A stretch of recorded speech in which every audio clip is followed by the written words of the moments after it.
चलो, समद्विबाहु त्रिभुज कैसा होता है? समद्विबाहु त्रिभुज जिसकी दो भुजाएं बराबर होती है उसका फोटो इस टाइप का बनता है। ये जो है ना, ये इस टाइप का। अगर यहाँ से लंब डाले तो ये दो भागों में डिवाइड होना चाहिए समान, और ये भुजा हमेशा दोनों बराबर होती है इसकी।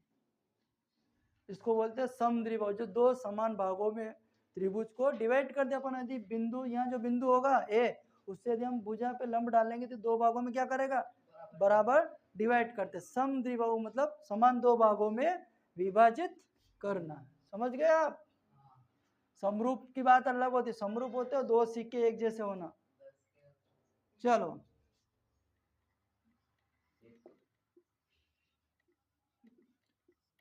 दिया है, तीन बिंदु दे रखे इसमें, लिख लेते हैं। दिया है में बिंदु ए बराबर 5, 10, -2, बिंदु बी बराबर 7, 6, ये रहा बिंदु यहाँ 6, 4, और सी बराबर 7, -2।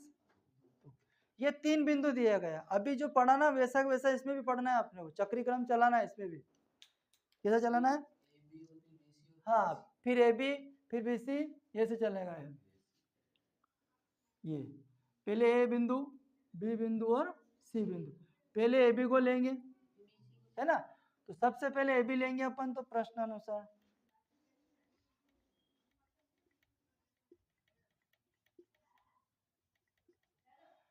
ए बी बराबर, दूरी का सूत्र याद है आपको?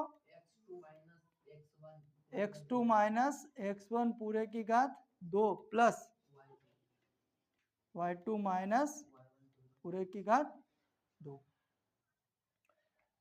तो x2, अब देखो, जब ए बी की बात करेंगे अपन, ए और बी की बात करेंगे ना, ए बी, ये आपका ए बिंदु हो गया, आपका बी बिंदु हो गया, आपका सी बिंदु हो गया। ए बी में करेंगे तो x1 जो रहेगा, x1 आपका कितना आ जाएगा? 5, और y1 कितना आ जाएगा आपका? -2। x2 कितना आ जाएगा आपका? 6, और y2 कितना आ जाएगा आपका? 4। समझ गए आप? इसी प्रकार से x2 की वैल्यू आपके पास में है 6, माइनस x1 की वैल्यू आपके पास में है 5, और पूरे की घात है 2, प्लस y2 आपके पास में 4, माइनस y1 आपके पास में है 2, माइनस के 2, -2 को यहाँ रखेंगे तो ये हो जाएगा प्लस के 2, इसकी घात आ जाएगी आपकी 2। 6 में से 5 घटाएंगे तो 1 बचेगा, और इसकी घात कितनी?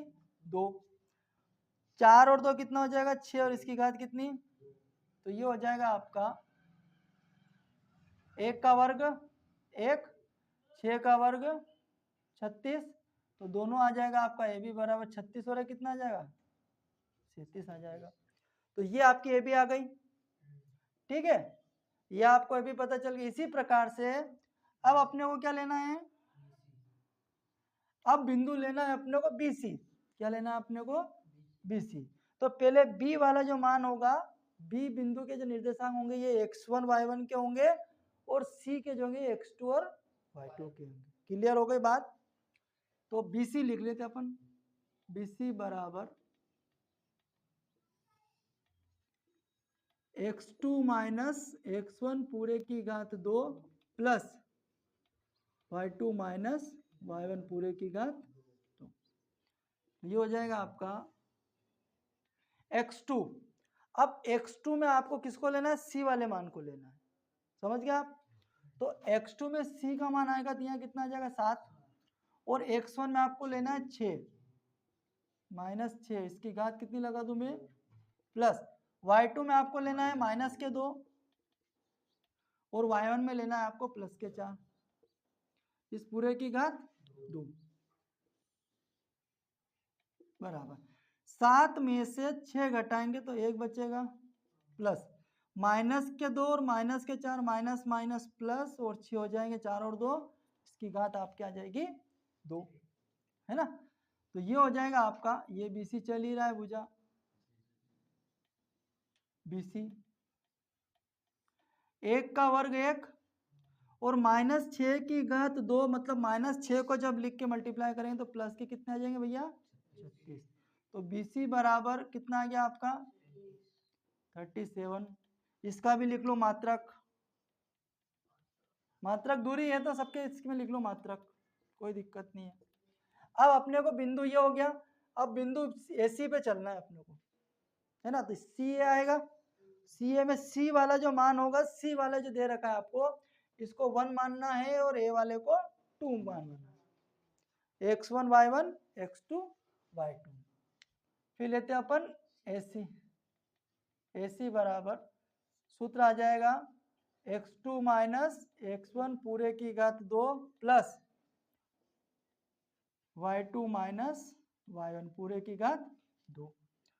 AC बराबर x2, x2 में अब किसका मान आएगा 1 आएगा, कितना आ जाएगा 5, माइनस x1 में कितना आएगा 7, इसकी घात कितनी लिख दूं मैं 2, प्लस y2, y2 में आएगा माइनस का 2 और y1 में आ जाएगा माइनस, बीच में -2 है, माइनस माइनस प्लस, और ये भी हो जाएगा 2 और इसकी घात लिख दूं मैं 2। तो ये हो जाएगा AC बराबर 7 में से 5 घटा दे तो माइनस के कितने बच जाएंगे और इसकी घात कितनी आ जाएगी प्लस। ये दोनों कट जाएंगे, क्या हो जाएंगे, ये माइनस प्लस कैंसल, तो यहाँ आ जाएगा 0, इसकी घात लिख दूं मैं 0। तो बचेगा क्या AC बराबर -2 की घात 2 मतलब आंसर कितना आ जाएगा आपका 4। कितना आ गया आपका आंसर 4 आ गया। 2 की घात 2 मतलब 4, माइनस माइनस प्लस हो जाएगा। तो AC बराबर अपने पास आ जाएगा, AC का 4 का वर्गमूल होता है क्या 2, कितना आ जाएगा 2, कितना आ गया भैया 2 मात्रक। अच्छा, समद्विबाहु त्रिभुज में 2 भुजाएं बराबर होना जरूरी होती है, ये इस तरह बनती ना ये A, ये B, ये C, ये भुजा और ये भुजा दोनों की वैल्यू हमेशा बराबर होती है। तो क्या दोनों भुजा AB और AC बराबर है क्या, ये AB अंडर रूट के अंदर 37, क्योंकि 37 का कोई वर्गमूल होता ही नहीं है, और BC बराबर भी 37 है, मतलब कि 2 भुजाएं बराबर है, मतलब अपना त्रिभुज कैसा है समद्विबाहु त्रिभुज है। कैसा है समद्विबाहु त्रिभुज है। अतः AB और AB बराबर AB और AC भुजा बराबर है, इसलिए यह त्रिभुज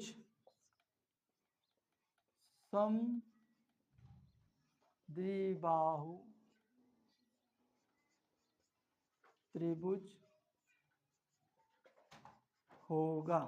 ठीक है भैया,